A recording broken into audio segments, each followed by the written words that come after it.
UKLO 1 year masters. No IELTS required up to 5 years visa. High visa success rate.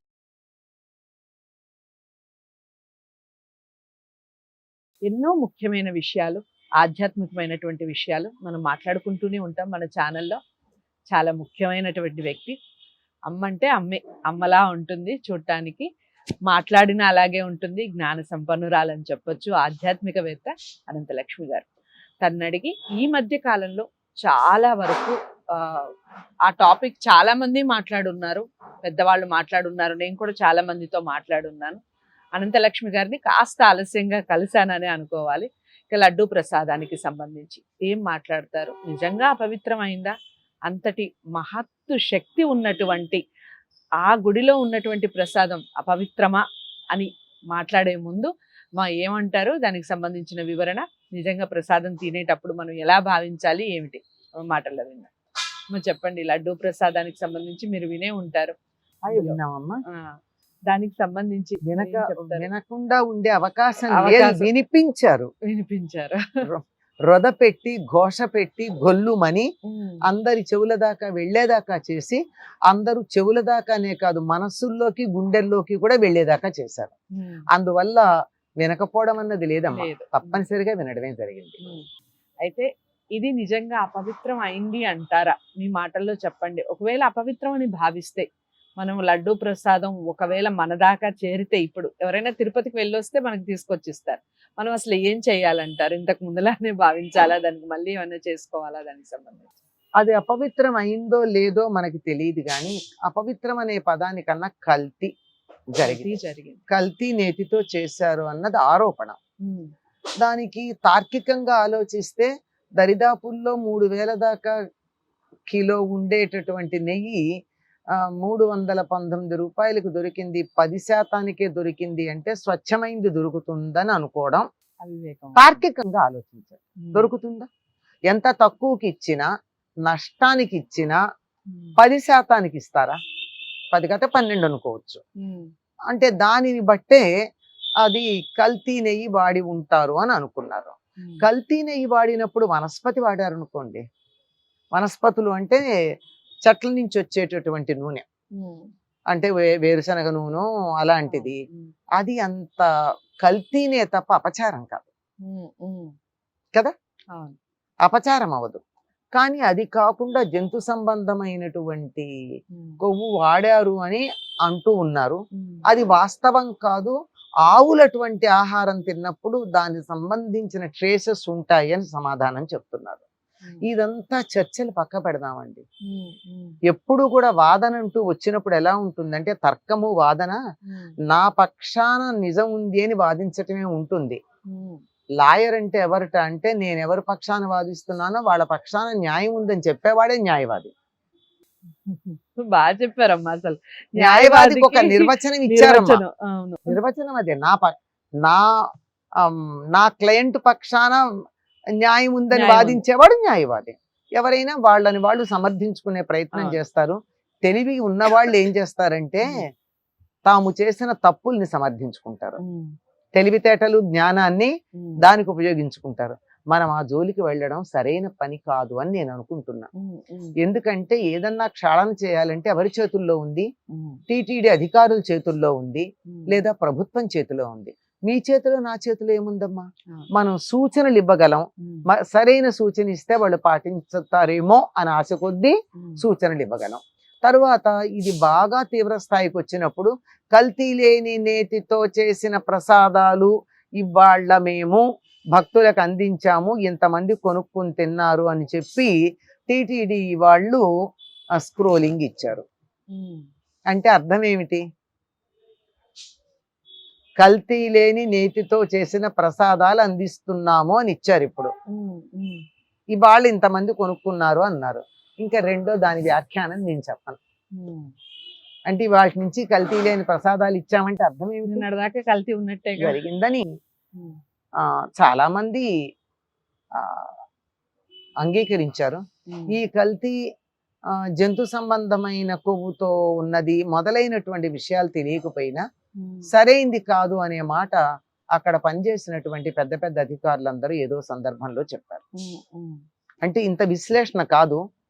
Laddu పూర్వపు స్థాయిలో లేదు. 309 సంవత్సరాలు ఎంతో అయింది లడ్డు ప్రారంభించి. అంతకుముందు లేదు. మనం అక్కడి నుంచి స్వామివారి ప్రసాదం అంటే ఆ రోజుల్లో మరి పులిహారో దద్దోజనము ఇంటి దాకా తీసుకొస్తే ఉంటాయా, పాడైపోవు. అవును. కనుక ఇదైతే ఉంటుందని తెచ్చుకోవడం జరిగింది. ఈ ఒక్క దాంట్లోనే కాదు కదా, అన్ని చోట్ల నెయ్యి వాడతారు. మరి అన్నిట్లో వాడే నెయ్యి ఎట్లాంటిది, అది కూడా ఆలోచించాలి. అయినా ఆయన గోవిందుడు. గోవు ఆయన తపస్సు చేస్తున్నాడంటే వచ్చి ఆయనకి పాలిచ్చింది. గోవింద పట్టాభిషేకం ఆయన స్వయంగా చేయించుకుని గోవింద నామం పొందానన్నాడు కృష్ణావతారంలో. గోవుకి ఆయనకి అంత సంబంధం ఉన్నప్పుడు ఆవు నెయ్యి కాక మరొకటి ఆయనకి ఎందుకు వాడతారండి? వాడలేదు అని ప్రమాణం చెయ్యాలంటే కష్టమైన విషయమే. ఏది ఏమన్నా ప్రమాణాలు ఏముందమ్మా, ఏదో ఒక తెగించినటువంటి వాళ్ళకి ప్రమాణాలు అవి ఎవరి మీదన్నా చేసేయగలరు, ఏదైనా చేయగలరు. అది కాదు సత్యం. ప్రమాణాలతో కానీ చర్చలతో కానీ వాదనలతో కానీ సత్యం నిలబడుతుందని నేను అనుకోను. నేనే కదా, ఎవ్వరూ ఒప్పుకోరు. కాకపోతే ఒకటి మాత్రం అందరూ చాలా మంది చెప్పినటువంటి మాట, సామాన్య భక్తులు కూడా చెప్పినటువంటి మాట, కొద్ది సంవత్సరాలుగా తిరుపతి లడ్డు రుచి లేదు అని. ఆ మాట అన్న వాళ్ళల్లో నేను కూడా ఉన్నా. అంటే నాకే నాలుక బాగుండలేదేమో, ఆరోగ్యం బాగుండలేదేమో, నేనే రుచి సరిగ్గా పట్టుకోలేకపోతున్నానేమో అనుకున్నాను. కానీ ఇలాంటి ఒక అపచారం జరిగి ఉంటుందని మాత్రం నేను ఊహ చేయలేదమ్మా. అప్పుడు ఒకప్పుడు ఒక పూర్తి లడ్డు తినేటటువంటి దాన్ని తరువాత ఓ జీడిపప్పు లేకపోతే ఒక బాదం పప్పు తిని ప్రసాదం తిన్నాను అనిపించుకోవడం జరిగింది. అది నాలో నా ఆరోగ్యంలో వచ్చిన లోటు అనుకున్నాను అంతే. కానీ ఇంత ఊహ అయితే అప్పుడు చేయలేదమ్మా. ఇప్పుడు ఇవన్నీ చెప్పాక అది కారణమేమో అని అనిపిస్తూ ఉంది.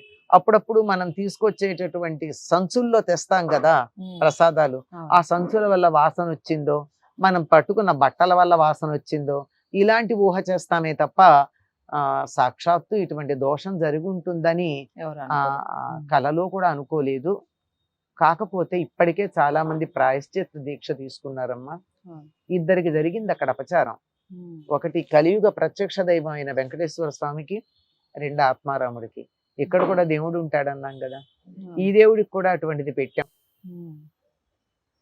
అలాంటిది ఇది ఈ దేవుడికి పెట్టాం. ఆఖరికి ఒక ఉల్లిపాయ వాసన తగిలితేనే తిననటువంటి నిష్ఠాపరులు ఉన్నారు, వాళ్ళు కూడా తిన్నారు కదా దీన్ని. వెల్లుల్లి ఉల్లి వాసన కూడా చూడని వాళ్ళు కూడా ఈ ప్రసాదం తిన్నారు కదా. మరి వాళ్ళు తమ ఆత్మారాముడికి ద్రోహం చేశామని అనుకోరా? వాళ్ళందరూ చాలా మంది ప్రాయశ్చిత్తం చేసుకుంటున్నారు ఇప్పటికే. అది బంగారు కడ్డీలు కాల్చి నాలుక మీద వాతలు పెట్టుకోవడం, ఒక రోజంతా భోజనం చేయకుండా ఉపవాసం ఉండి, మరి తినకుండా ఉండకూడదు, ఆత్మారాముడిని పస్తు పెట్టకూడదు కనుక గోమయం కాస్త నాలికి రాసుకుని వాటికి ఇంతే అని చెప్పి నమస్కారం చేసుకోవడం, ఇలా రకరకాలైనటువంటి ప్రాయశ్చిత్తాలు చేసుకున్నారు. మరి ఎటువంటి కల్తీ జరగలేదు అని అంటున్నారు. జరగకపోతే మంచిదే, తప్పు చేయకపోయినా ప్రాయశ్చిత్తం చేసుకుంటే తప్పులేదు, చేసుకోనండి. కానీ తప్పు జరుగుంటే మాత్రం ప్రాయశ్చిత్తమే కాదు పశ్చాత్తాపం కూడా పడినట్టు ఎక్కడా కనపట్టలేదు. తప్పు జరుగుంటే మాత్రం దానికి తగినటువంటి శిక్ష మనుషులు విధించినా విధించకపోయినా ఏదో రకంగా ఆ శిక్ష భగవంతుడు వాళ్ళకి లభిస్తుంది. లేదంటే ఈ పిచ్చి మాటలు మాట్లాడినటువంటి వాళ్ళందరికైనా కూడా లభించక తప్పదు. దీనికి మాత్రం నేను ఒక చిన్న సూచన చేశానమ్మా. ఒకప్పుడు శ్రీ ఎల్వి సుబ్రహ్మణ్యం గారు చేసిన సూచనే, నెయ్యి కొనాల్సిన పరిస్థితి ఏంటమ్మా, ఎందుకు కొనాలి, మనమే ఆవుల్ని పెంచుకుంటే పోలా. గో సంరక్షణ ట్రస్ట్ ఒకటి ఉంది కదా, దాన్ని పెంపొందించుకుని నెయ్యి మనమే తయారు చేసుకోవచ్చు. గోవుల్ని రక్షించినట్టు అవుతుంది. ఆయన గోవిందుడే కదా, గోవుల్ని రక్షించినట్టు అవుతుంది. మన నెయ్యి మనకు వస్తుంది. వెంగమాంబ అన్న ప్రసాదానికి కావలసిన పాలు లేదా పెరుగు లేదా మజ్జిగ లభ్యమవుతాయి. ఆ గోమయంతోనూ గోపంచితంతోనూ రకరకాలైనటువంటి వ్యాధులు పోతాయి, ఉపయోగపడే వస్తువులు తయారు చేయొచ్చు. ఎంతమందికి ఉపాధి కల్పించినట్టు అవుతుంది. అపనమ్మకం లేకుండా పునుగు పిల్లిని ఎలా పెంచుకుంటున్నారో, కపిల గోవుని ఆయనకి అభిషేకానికి ఈ కపిల గోవుని ఎలా పెంచుతున్నారో, అలాగే కావలసిన నీతికి సంబంధించినట్టుగా గోవుల్ని పెంచుకుంటే బాగుంటుంది అని ఒక సూచన. చాలా అంటే చాలా చక్కటి ఇటువంటి సూచన. సూచన ఇంతకు ముందే శ్రీ ఎల్వి సుబ్రహ్మణ్యం గారు చేశారు. ఆయన ఒక స్థలం కూడా చూశారు, ఇక్కడ పెడితే బాగుంటాయి ఆవులనని. ఉమ్. కానీ ఆయన మాటే వినని వాళ్ళు నాలాంటి వాళ్ళు చెప్తే వింటారా? చూడాలి. నోరు ఊరుకోదు గనక చెప్తాము, అయ్యో అదేం వింటే మంచిదే. ఆగదు కదమ్మా బాధ, అందువల్ల చెప్తాం అంతే. చాలా చక్కటి వివరణ ఇచ్చారు, సొల్యూషన్ కూడా చెప్పారు. కారణాలు ఏవైనా కానీ రాజకీయాలకు అతీతంగా ప్రతి ఒక్కళ్ళు చాలా మంది ఖండించడం జరిగింది. ఇది రాజకీయానికి గొల్లున సంబంధించిన ఏడ్చిన విషయం. వాళ్ళు ఉన్నారమ్మా, ఉమ్. బోల్డు రోజులు 2-3 రోజులు ఏమీ తినని వాళ్ళు ఉన్నారమ్మా, నాకు తెలుసు. అలాంటి విషయాలు ఇంకెప్పుడు జరగకుండా ఉండాలని మనం అందరం ముందు కోరుకుందాం. ఇక మీదట ఇలాంటివి అసలు మనం వినటం కూడా జరగకూడదు, చూడటం కాదు వినటం కూడా జరగకూడదు. ఏదేమైనప్పటికీ ఈ లడ్డు ప్రసాదానికి సంబంధించి ఇక మీదట తగిన జాగ్రత్తలు గవర్నమెంట్ తీసుకోవాలి. అలాగే ఇప్పుడు అమ్మ చెప్పినట్టుగా గో సంరక్షణ ఏదైతే ఉందో అది మనమే చేపడితే భారతదేశం చాలా అంటే చాలా సుభిక్షంగా మనం అనుకున్నట్టుగా ఉంటుంది. మనం ఏదైతే తలస్తున్నామో ఇలా ఉండాలి, పరిశుభ్రంగా ఉండాలి, స్వచ్ఛంగా ఉండాలని, ఆ స్వచ్ఛత అనేది అక్కడే మొదలవుతుంది. తప్పకుండా ప్రతి ఒక్కళ్ళు ఆలోచిస్తారనుకుంటున్నాను. మరి మీ వీడియోని ఎంతమందికి షేర్ చేయగలిగితే అంతమందికి షేర్ చేయండి, ఛానల్ని సబ్స్క్రైబ్ చేసుకోండి. మరో మంచి వీడియోతో మళ్ళీ మీ ముందుకు వస్తాను. నమస్తే.